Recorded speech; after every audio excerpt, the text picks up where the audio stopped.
Big pass வீட்டிற்குள் task ஆரம்பித்து விட்டாலே ஒவ்வொரு போட்டியாளர்களும் வெறித்தனமாக விளையாட ஆரம்பித்து விடுவார்கள். அதிலும் இன்னும் வெற்றியை நோக்கி பயணிப்பதற்கு 30 நாட்கள்தான் இருக்கிறது என்பதால் ஒவ்வொருவரும் அவர்களுடைய வெற்றியை தக்க வைத்துக் கொள்வதற்கு போராடி வருகிறார்கள். அந்த வகையில் இந்த வாரத்திற்கான டாஸ்க் ஆரம்பிக்கப்பட்டது. இதில் 3 போட்டியாளர்களாக சேர்ந்து ஒவ்வொரு டீமாக பிரிக்கப்பட்டு இருக்கிறது. அதில் ஒரு டீம் பவித்ரா, ஆன்சிதா மற்றும் ஜெஃப்ரி. இவர்கள் அவர்களுடைய கல்லை பாதுகாத்து வைக்க வேண்டும் என்ற நோக்கத்தில் பவித்ரா அந்த கல்லை அடுக்கிக் கொண்டு வருகிறார்.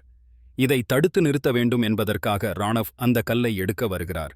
ஆனால் ராணவை எடுக்க விடாமல் தடுக்க வேண்டும் என்பதற்காக ஜெஃப்ரி ராணவுடன் மோதுகிறார்.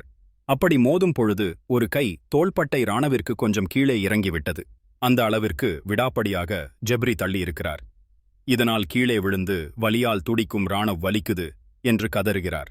ஆனால் ஜெப்ரி, நான் எதுவும் பண்ணவில்லை, அவன் சும்மா நடிக்கிறான் என்று சொல்லிய நிலையில் அங்கே வந்த அன்சிதாவும் அவன்